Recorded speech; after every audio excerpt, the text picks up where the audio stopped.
Hi. Hi, everybody. My chair's really squeaky. I don't know if you can hear it.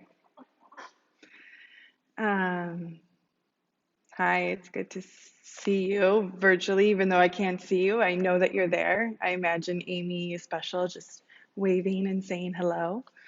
Um, Happy Saturday. So, I'm going to talk about practice a little bit.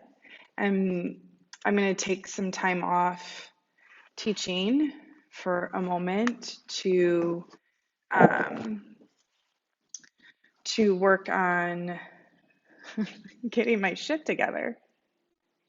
And so I want to talk about that and like why I'm doing that and share some thoughts um,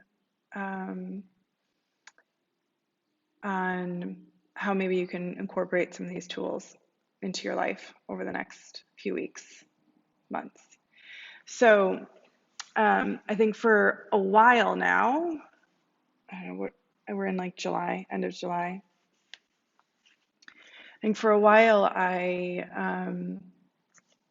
even though there was some part of me that felt like this COVID crisis was going to continue for a long time, there was this other part of me, maybe a little more unconscious, um, that kept sort of waiting, just sort of was in like holding pattern of waiting for things to, kind of settle so that I could go back to my routine.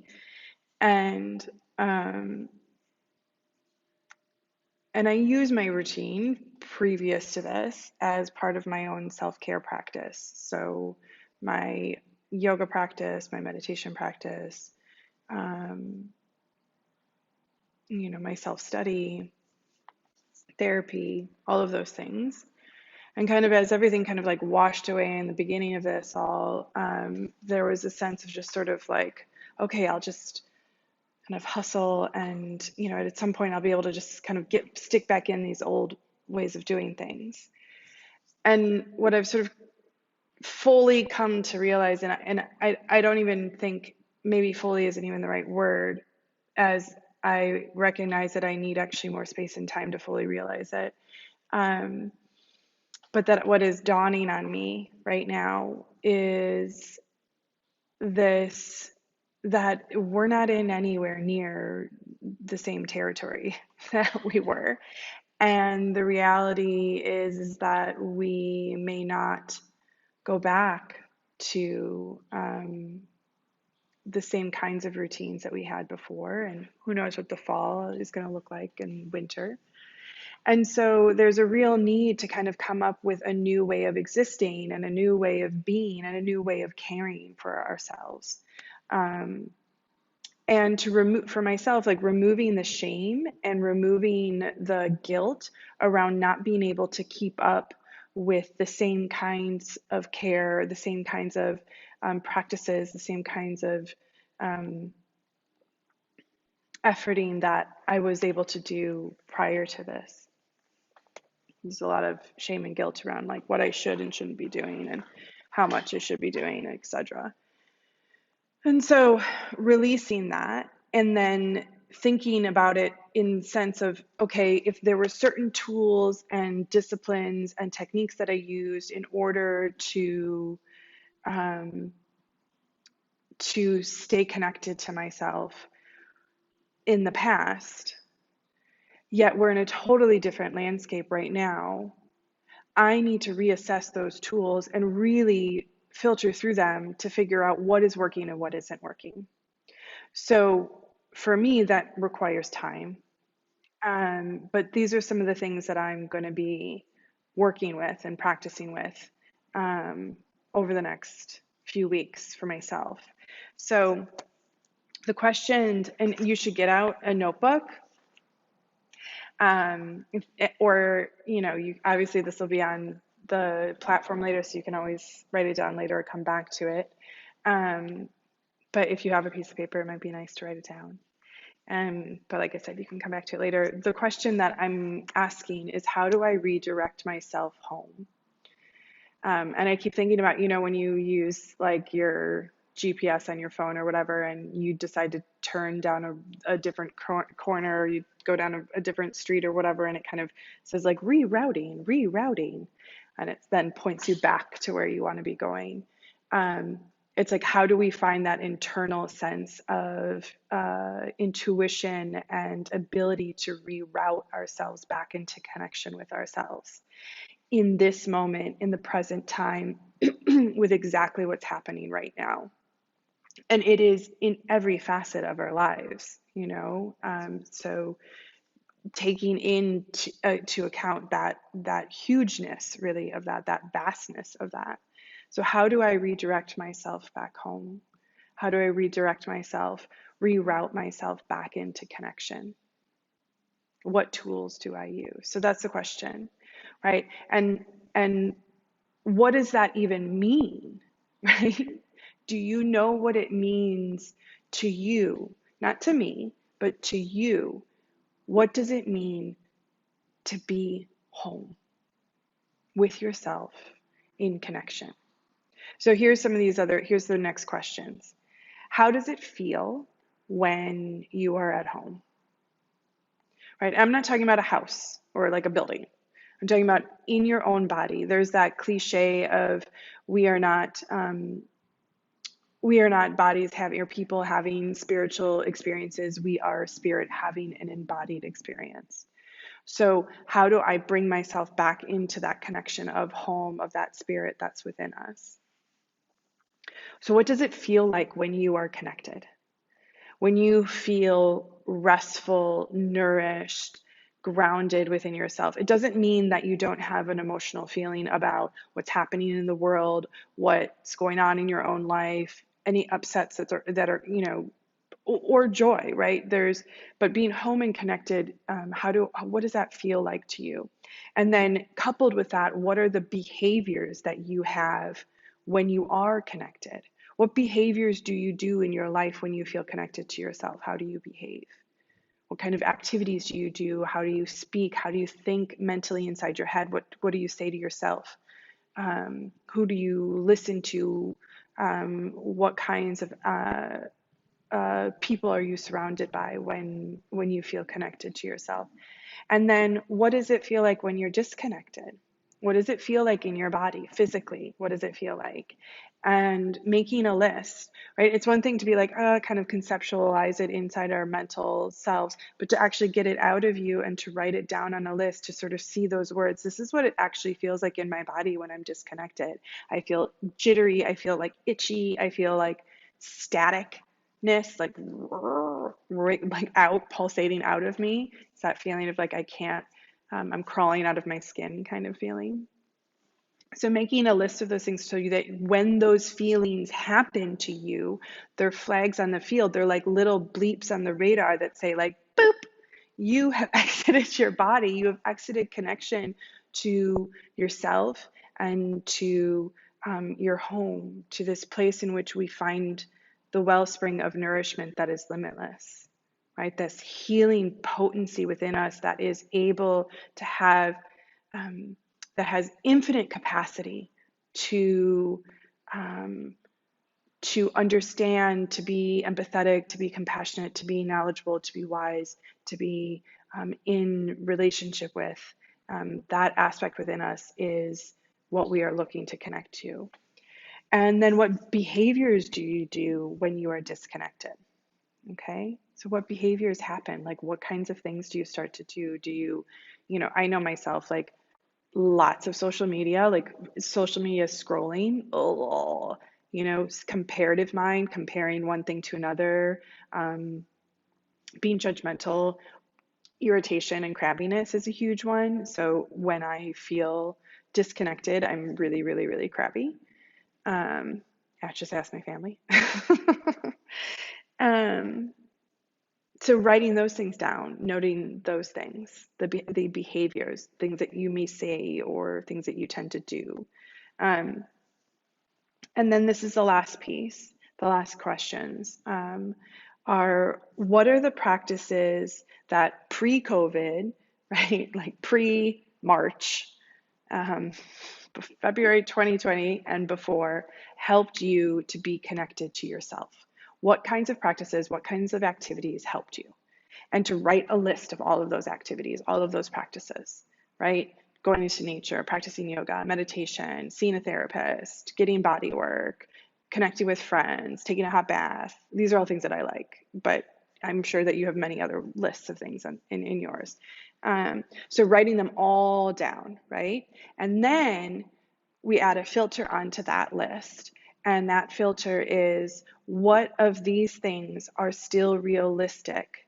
So realistic, accessible, like that you actually have access to them. Like if you're someone at home who has a child at home all the time, maybe some of those things are not accessible to you right now because you don't have childcare, for example, right? So taking that first list, looking over it, and not being like, oh, when am I going to get back to it? But to actually look and say, like, what are these things? What on this list is actually accessible to me and realistic? And then what is sustainable? What can I continue to do on a regular basis? Because self-care is all about, it's a building. We can't, any of these things, like me and Audra talk about this a lot, but there is a cultural misunderstanding that you can do one practice or one self-care or one therapy session or one treatment or one education course, and that's going to have this radiating lifetime effect.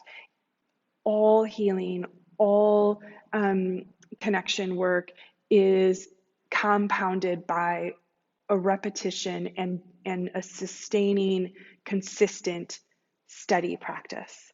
It has to keep happening for it to work, and it takes lots of time for that sustainability to build up, right? And so, what is something what is of those practices? What are they really sustainable for you that you cannot just do one time? But that you can do regularly, maybe once a week, maybe every day, but that it's a regular occurrence that is happening in your life, and that's a realistic thing for you. And then so you have list A, which was all the things that you could think of that ever made you feel more connected.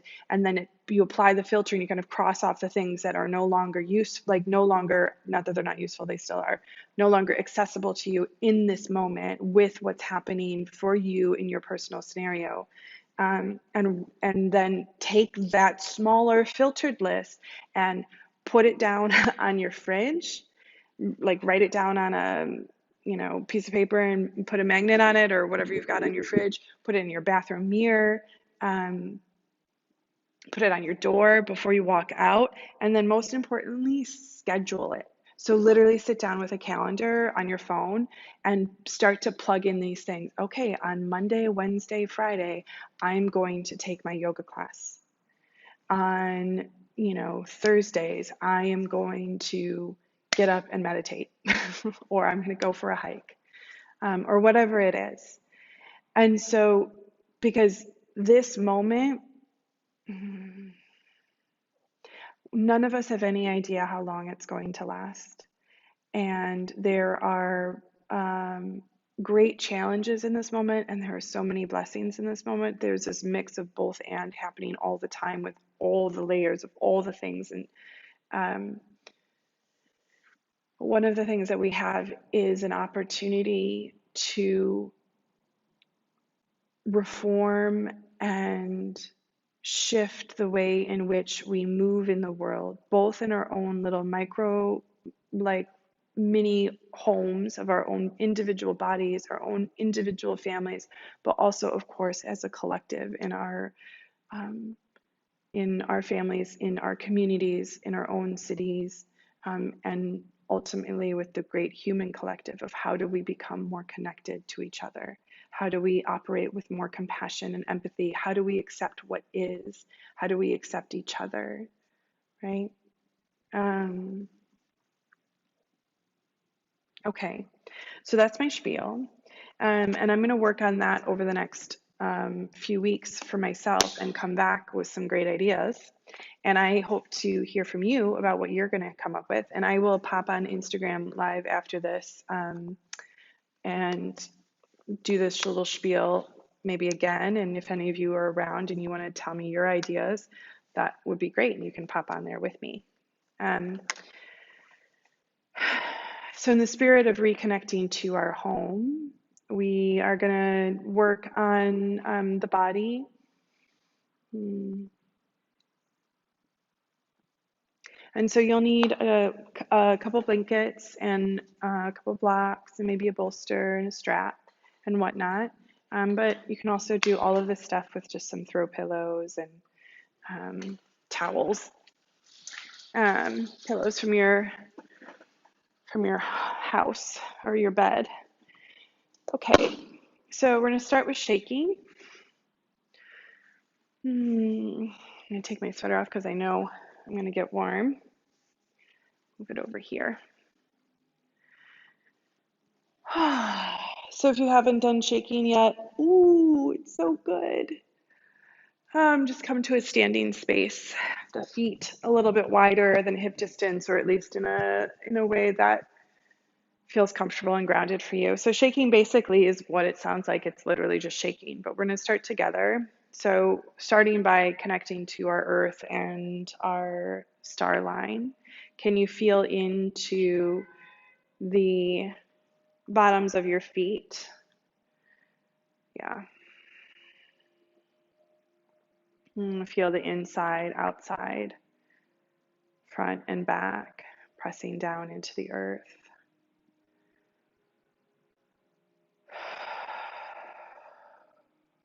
Beautiful.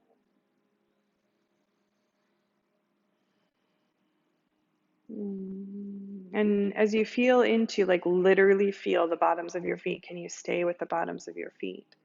I mean, this is so much part of this work I'm doing privately, is to, when we teach ourselves to learn how to feel into our bodies, and we can use the somatic experience, so the body experience, as a doorway into deeper understanding.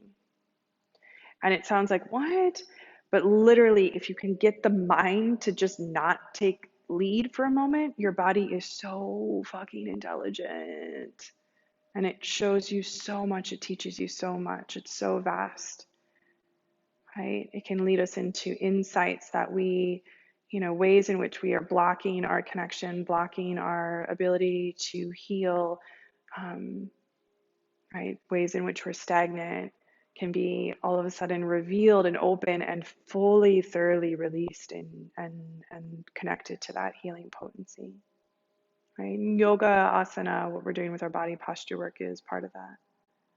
So can you feel the bottoms of your feet, root them down deep into the earth, like so far down that you feel like they could tether to the very bottom, right? Like the very center of the core. Maybe you even can sense into, imagine that sense sending your prana into this like deep, hot lava core.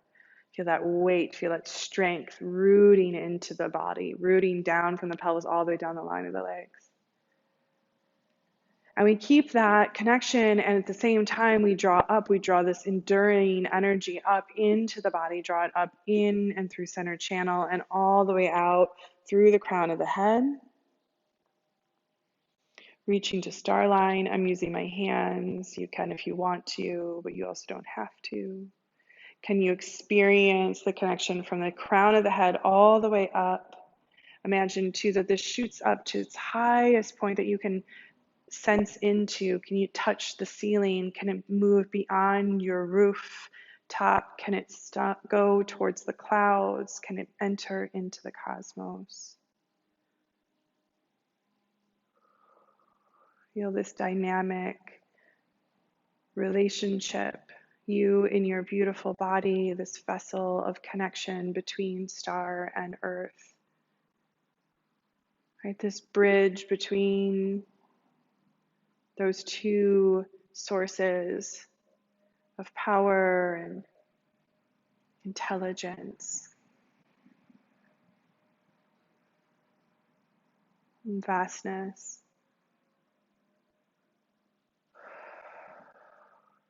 And then we'll slowly start to come up onto the toes. So you're lifting your arms up, you're coming up onto the toes. Find a big breath in, reach up through the fingertips, And then as you exhale, drop the heels and just start shaking it out. So we'll do the whole body. We start with the feet. So you like to kind of pound the feet into the ground.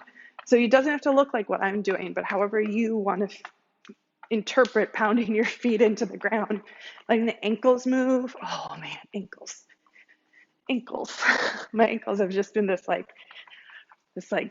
gate for the energy. I can like feel it being cut off there. It's because there's been such a state of groundlessness. And it's okay to like really feel awkward the first time you do this, but just I invite you to laugh at yourself and your and our resistance to movement, right? Needing to be perfect, needing it to look a certain way. It travels up the legs, so just shaking the legs out. Ooh. Ooh, shaking the seat, shake the booty. Oh yeah, and you always want to make some sounds. So like whatever sounds come out, laughing, yelling, crying, sighing. Oh, oh, ah. I love this part when I'm doing this in here and the coffee shop's right next door and people walk by with their coffee and I'm in here shaking. They all look in like, what's she doing? I'm here by myself just shaking it out. I let this chest and the shoulders and the arms, oh, that emotional energy, let it get out. You, oh, oh, oh, and through the head, all of that through the crown, don't get dizzy. Oh, turning, jumping. Okay, the whole body, real quick, everything. Let out a big noise. Big breath in and a big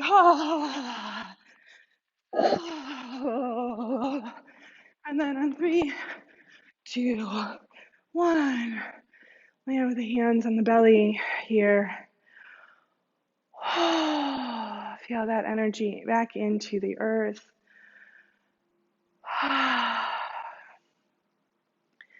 Take the hands forward, the palms facing down. Feel the air around the palms, pressing the palms upward.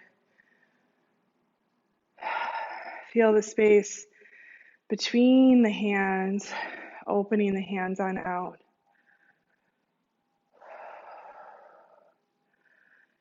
Again, the air from underneath, pressing the arms, reaching up. And then flick and press the air down. Back to the belly. Hands floating up. Can you sense around the hands as they're floating up? Feel it press away from between the hands.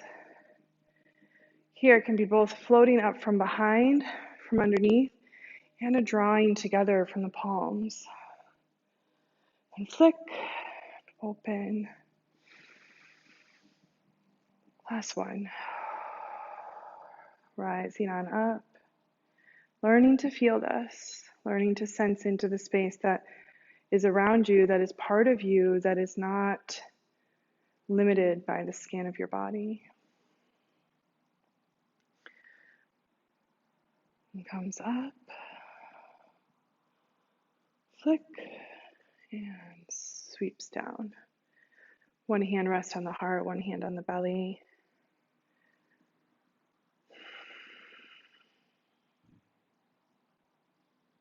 What does it feel to be home in your body?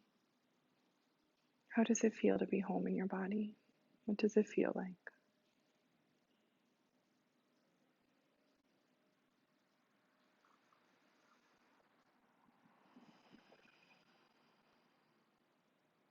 We release that on out.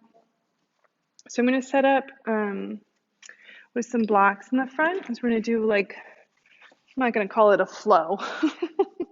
I wouldn't want to offend anybody who teaches flow by calling it that, but we're going to do a little bit of a series of postures just to kind of move our body so that I want us to have some time to meditate after this. So inhale, arms come on up. Exhale, slowly float down. You do not have to keep the legs straight here. You can bend them, especially if this is your first forward fold and you're in a body like mine with the hamstrings so tight. So it's okay to just bend the knees a lot here. If you've got some open hamstrings, you can have straighter legs. Bending and straightening here, just saying hello to your body. Good morning, good afternoon, or whenever it is that you take this. And then as you're ready, I use blocks underneath my hands for downward facing dog. We'll step back into a downward facing dog. Kind of a similar thing here, allowing the knees to bend, walking the legs on out. Coming up high into the toes, wagging the tail. We're going to take that right leg nice and high. We're going to step through. Find Virabhadrasana 1, Warrior 1. Come on up. So the back heel grounds. That front knee is bent. Tilt the pelvis away. Inhale, arms come on up. Reach from your straightest, so reach from that side body. Inner thighs are working on both legs. Gaze is lifting. Beautiful. Keep the legs here. Interlace the fingers behind you. Draw the arms down. And then straighten into that front leg. Open out the chest here. Maybe the hands reach away from the seat a little bit. Release the hands. Re-bend into that knee. Find a low lunge here. Keep that left hand down, either on the block or on the floor. Reach out through the thighs, and we're just doing a nice open twist here. Soft rotation through the belly. Gaze comes down, hands come down. Step back into your downward facing dog. Full breath here. Inhale, exhale, doing some wiggling if you need that.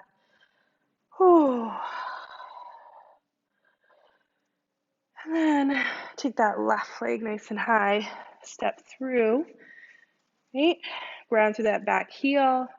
Setting up for Warrior 1. Check your pelvis. You're not tucking the tailbone. You're releasing back. Use your side body. Take the arms on up. Lift up through the chest.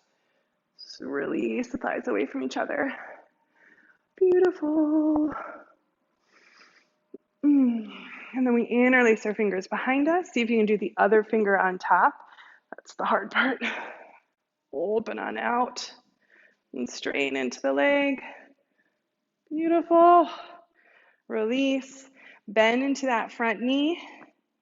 Right hand is down. Thighs move away from each other. Taking an open twist here. Left arm comes up. Send that left hand down. Step back. And release into downward dog. Inhale, exhale here. We're going to lower down onto the knees, shift back into a child's pose. Exhale here. Nice big one out the mouth, might feel good. And if you're using blocks in your downward dog, you want to maybe move those out of the way. So as you round, roll yourself up towards the cat pose. Keep shifting forward until you have to bend the elbows. Lower yourself down. Hello, crystals. All right, lift yourself up in Durga Ma. And then come back into your child's pose. That's an exhale there. I find my blocks again to prepare myself for my downward dog. You can use that or not. We'll lift the hips enough to tuck the toes and then send ourselves back into that downward facing dog. Shavasana. Yeah. And then slowly walking the feet forward, coming to a forward fold. Here, again, shake it out a little bit, and then rise on up. Upward salute. Exhale. Hands come to the heart here.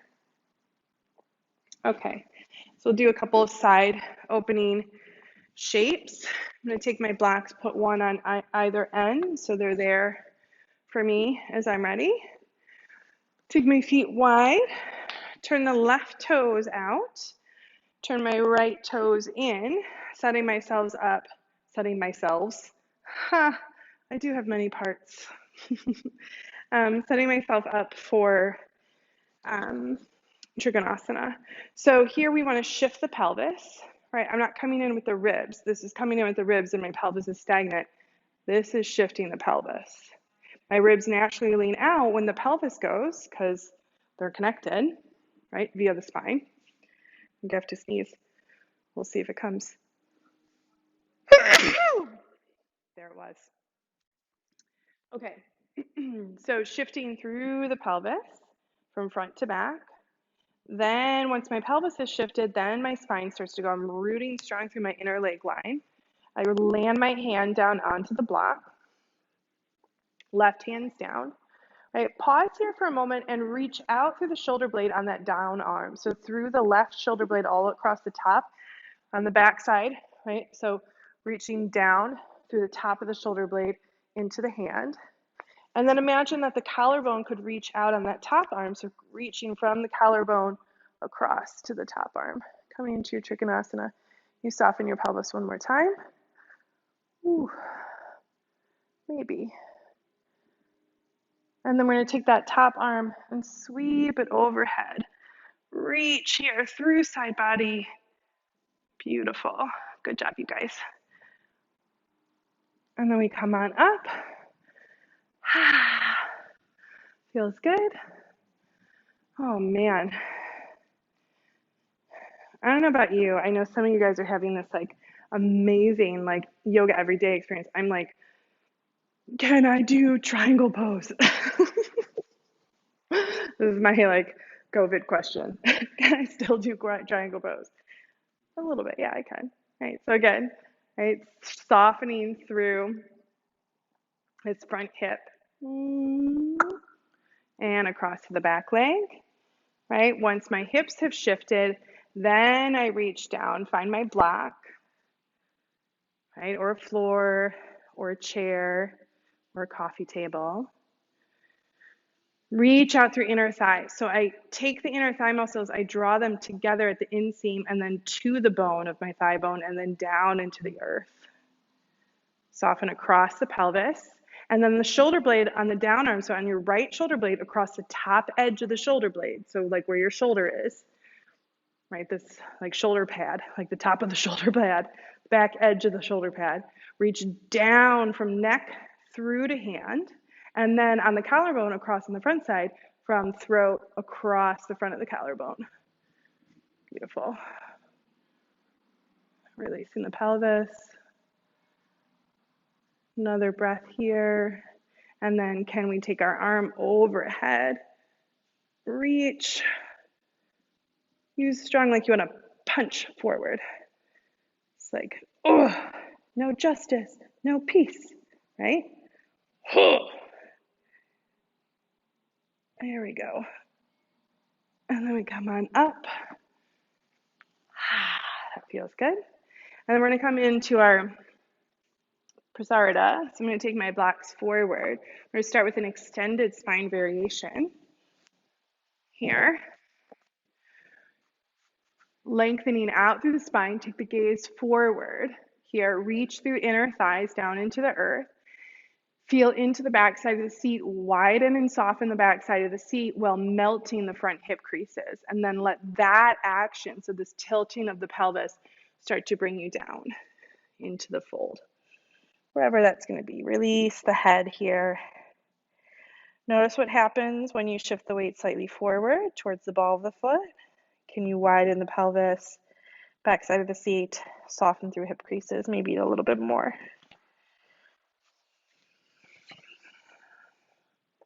So you're not overly leaning back into the heels. Which is nothing wrong with that, it's just a different variation. Last couple breaths here.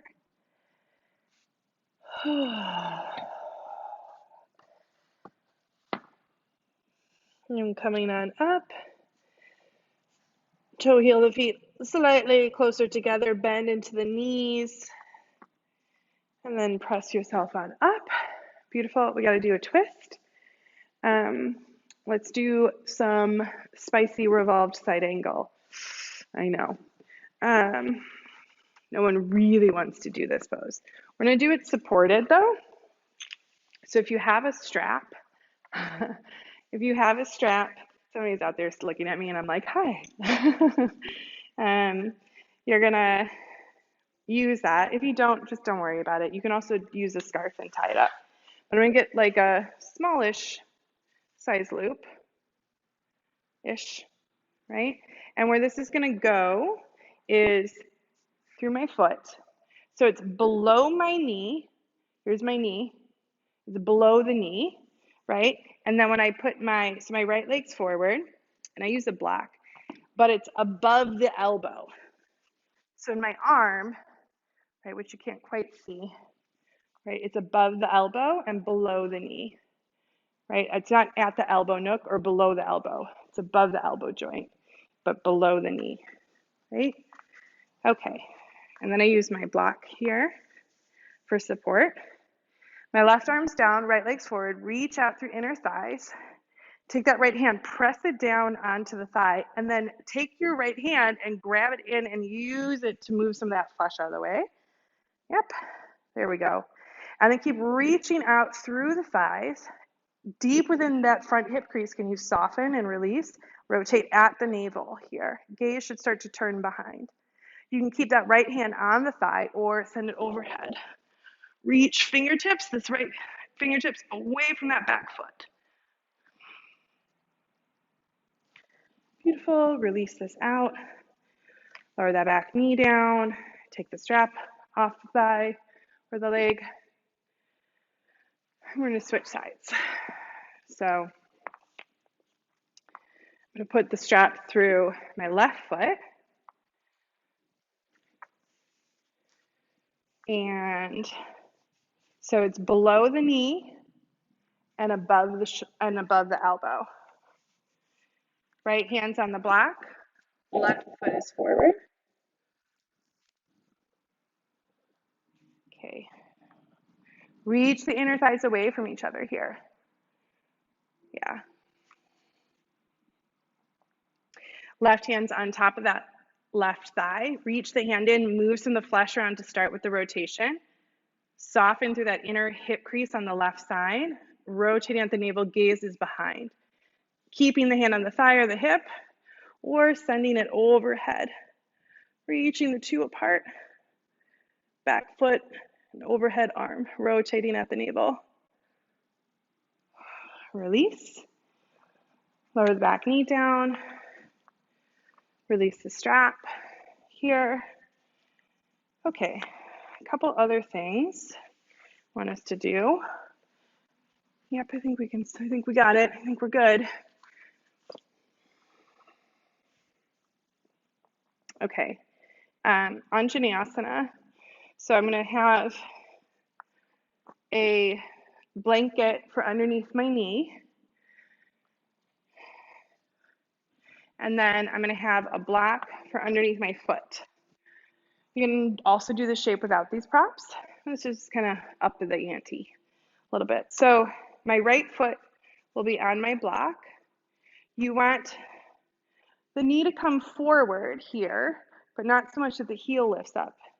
So you got to kind of play with it a little bit for your own ankle flexion and hip flexibility to be able to feel into how far forward you can go. There we go. But you're getting a big quad stretch, which is the intention here. Beautiful. And then if you need the stability, you can have your second block down there for your left hand to stabilize. Reaching the thighs away from each other, chest is lifting here, opening through that back hip. Beautiful. And then maybe that right arm comes up, reaching, maybe the left arm comes up, reaching, oh, big opening. Release. Switching my blocks, switching my feet. Left foot is forward. Sometimes they're different, so it's okay to adjust. Right, that right hand can stay on the block for support, left hand can stay on the knee for support, and take the whole shape like this. This is an okay way to do it. Really opening through that back hip flexor. Woo. Yeah. Pube bone releases away from the navel, chest is lifting up, my gaze is lifting up. Maybe my left arm comes, inner thighs are working, right arm reaching, drawing the inner thighs in towards each other. Yeah. And then coming on out. Okay.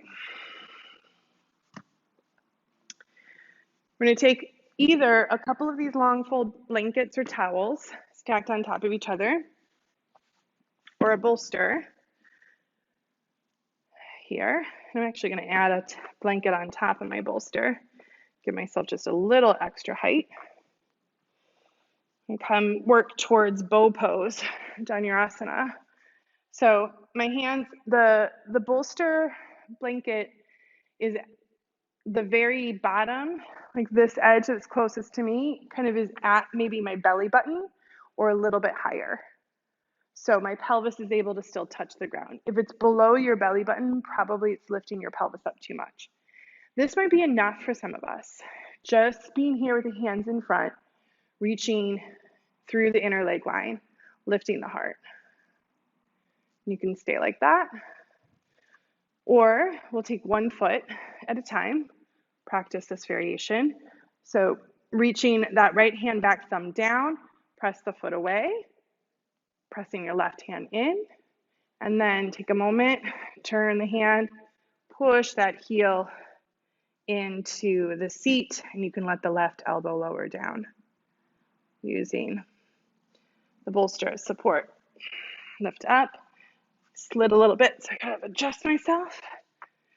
And then other side, so right hand presses, reach back, press away, opening through the shoulder, the quad, and then press, turn the hand so the fingertips point down, press the heel towards the seat, lower the elbow down.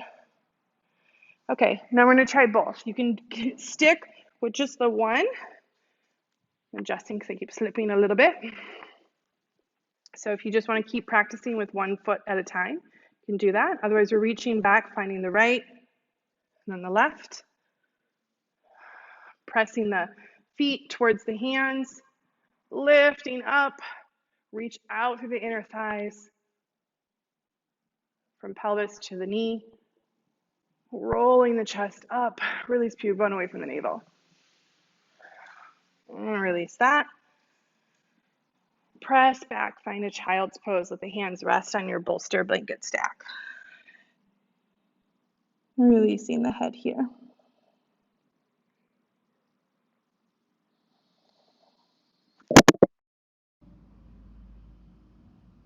Full inhale.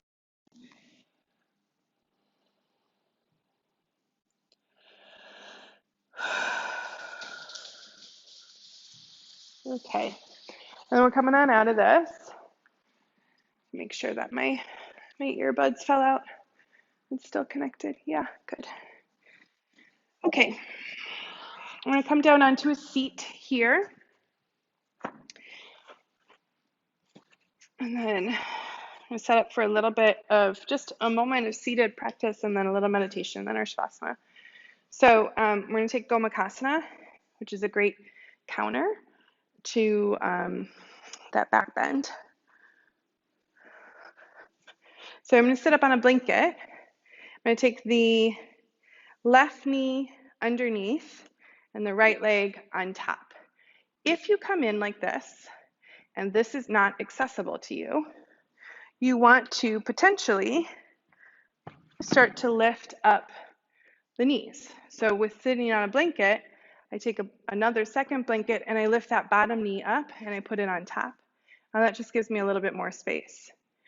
If this is still not accessible, we continue to lift both the seat and the height underneath the knee. So I can, for example, sit on a block and underneath my knee, place a bolster or a couple blankets stacked or a thicker pillow so that my knee is lifted up even higher. You don't want your knees to be higher than your seat, though.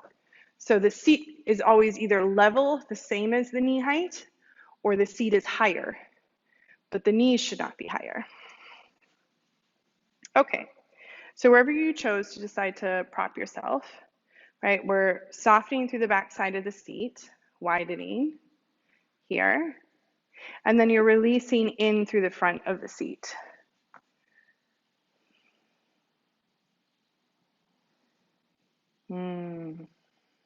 So that front hip crease is moving in this diagonal down, and there's no point in trying to just get your head somewhere. So, I mean, I shouldn't say that. Things happen when you tilt your head forward. Some of them beneficial, some of them not so much, kind of depending on the curvature of your back and weight distribution, etc., within your spine and your pelvis. But for today, we're softening through the front hip crease, prioritizing the pelvis tilt. And then if the belly and such is low into the thigh, then maybe the head starts to tilt. So that the curve of the back is not through that sort of upper middle back, which can sometimes cause some aching in our low back. Releasing here, widening through the back side of the seat. Another couple of breaths. And then we'll slowly come on up. Keep that same leg on top. Draw it in a little bit closer. So you're going to lift it up. And then I'm going to take my left hand and reach it forward, and I'm putting the shin bone of this right foot into the nook of my elbow and lifting it up, like kind of like cradling my knee like a baby, or like, you know, kind of putting it into my knee here, right? And then pulling that knee closer in towards your body, while at the same time, see this lifted sitting bone on my right side? I'm trying to soften that sitting bone down, and there's a slight rotation in the spine, and I get this deep stretch through my outer hip.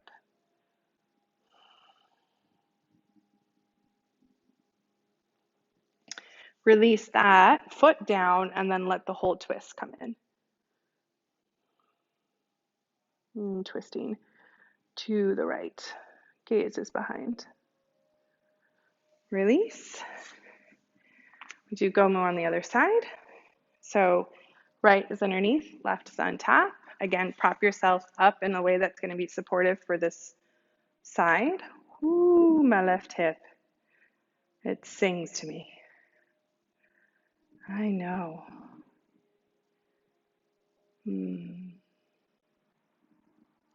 So just noting where you're at, and upright might be an okay place for you to visit. And you might be getting a lot of information just from being upright. Right? A lot of sensation. And so that's okay. If you're going to go forward, don't let it be led from the ego and the head. Let it be led from this like rooted deep place within your pelvis, softening through those front hip creases, through the interior of the pelvis, out through the backs of the glutes. Yeah.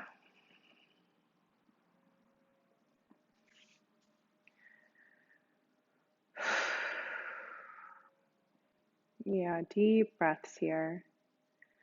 Big exhales. Right, if you're low enough, maybe the head goes. On this side, I don't feel like I'm quite there. So you can see sort of my chest isn't quite fully rested on my knee. So me moving my head into flexion would push me a little bit beyond the place that my pelvis is allowing for the tilt to come forward. Maybe with a few more breaths, deep awareness within the pelvis, softening that backside, widening through the glutes and releasing through the front hip creases, diagonal down. Maybe I get a little bit closer to releasing the head.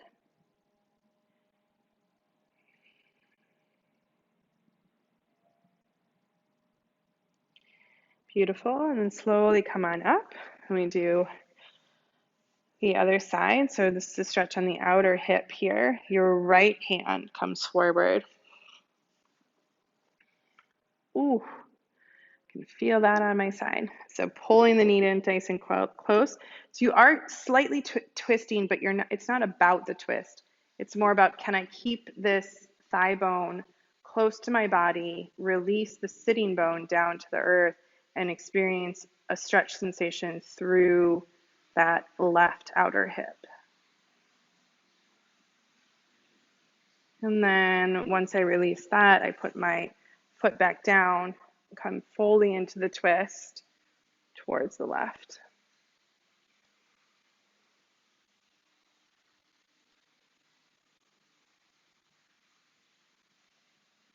Releasing that, and straighten the legs out for a moment. And shaking the knees, do a little Gomakasana, BK, and then come into a cross-legged seat just for a few moments here, sitting with our breath before we rest into Shavasana. So if your knees are kind of high up, you want to bring some props underneath you so that you feel more comfortable. It also just can be nice to have props underneath you just because it's more comfortable. Guess what? It's okay to be comfortable. It's okay to find things that feel nurturing to your body.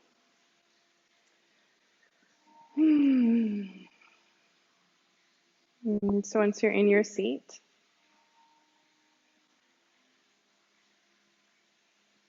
grounding down through the sitting bones, so feeling into the earth underneath your pelvis. Can we reconnect to that tether into the earth?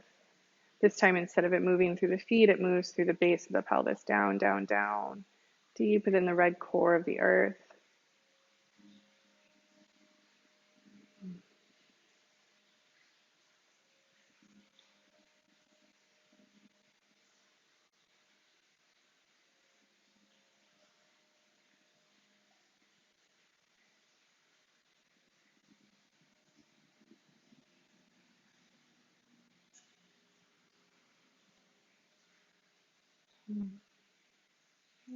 Tether it deep down in there. And feel that strength and that endurance and steadiness. And then maintaining that, we reach up through the center channel all the way out through the top of the head. Can I connect to the line of the stars? Can you move beyond the crown of the head to the ceiling? Can you go beyond the ceiling, out the roof? Can you touch the clouds? Can you find the stars?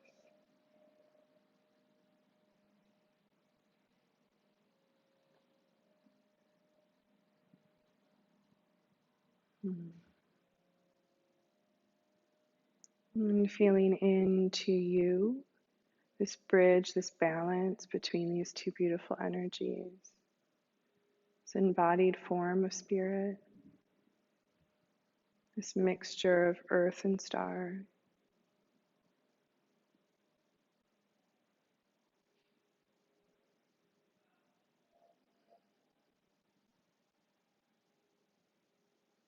Simply just feeling this state, experiencing the felt sense experience of your body in a state of connection. Welcoming yourself back home. Rerouting towards connection to self.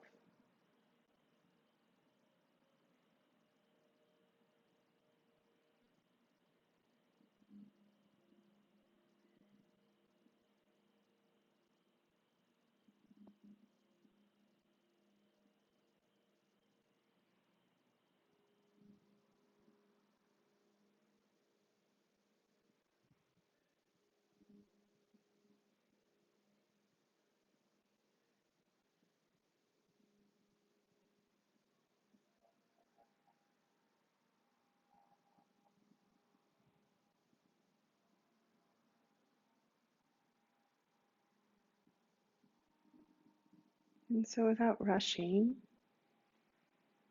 if it is nurturing to you, just pausing to ask yourself the question, is it nurturing for me right now to stay seated for the duration of my practice, the remainder of my practice, feeling into this state? Or is it more nourishing for me to surrender into rest and come into Shavasana? One is not better than the other. And both are practicing a state of connection.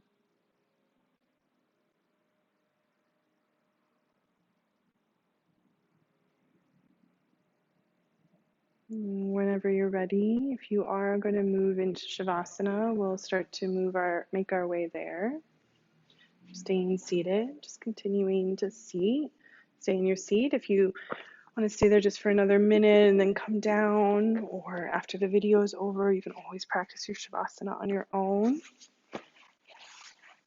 Because we'll do this together for a few moments.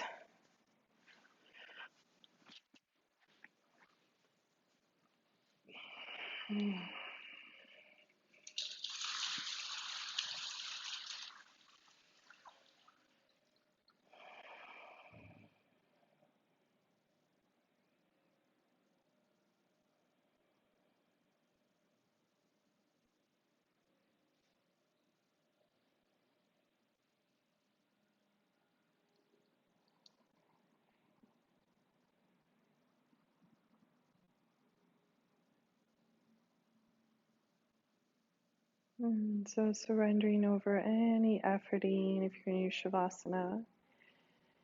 And if you're seated, let go of efforting there too and simply sit back into the restfulness of witnessing, of unmotivated witnessing.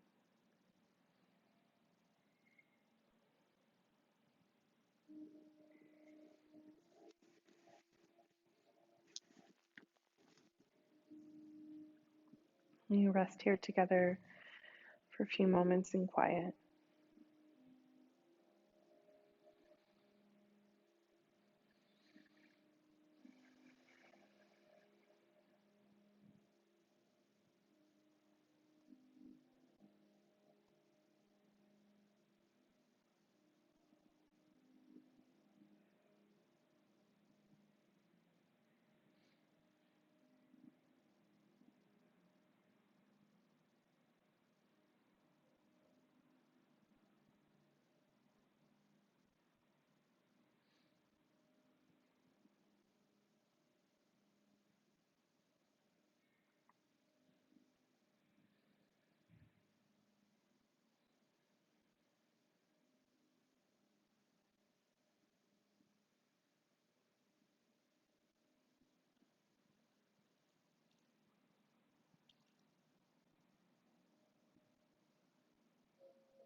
And so if you would like to stay in your meditation or your Shavasana, feeling free to just press pause. If you're ready to come out, starting to add a little bit of deeper breath, any intuitive movement. If you're seated, you might fold forward or straighten the legs. If you're on your back, drawing the knees in towards the chest or wiggling, stretching. Eventually roll onto your side body to pause there for a few moments. And press ourselves back up to a seat.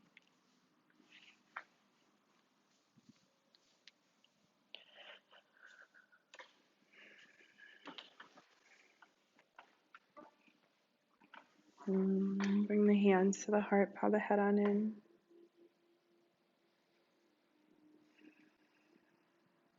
How do I redirect myself back home? Continually, consistently, every day. What practices and skills and tools aid me in rerouting towards connection?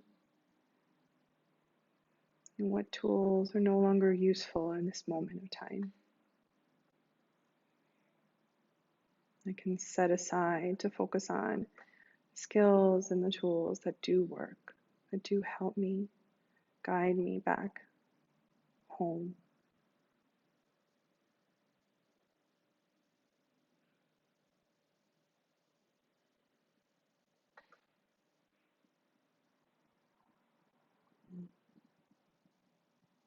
May you be receptive to grace.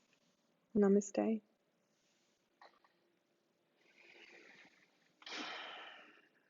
So I'll go on Instagram Live here in a minute.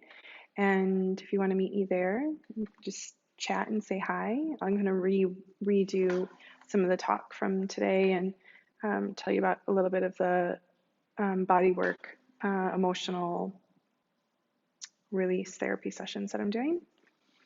So if you want to learn more about that, check that out on Instagram.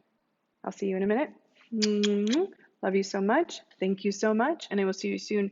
Linnea, the beautiful Linnea, who is so beloved in this community and in Portland. She'll be teaching, I believe, the Saturday classes while I'm taking a little break. And I will see you guys soon.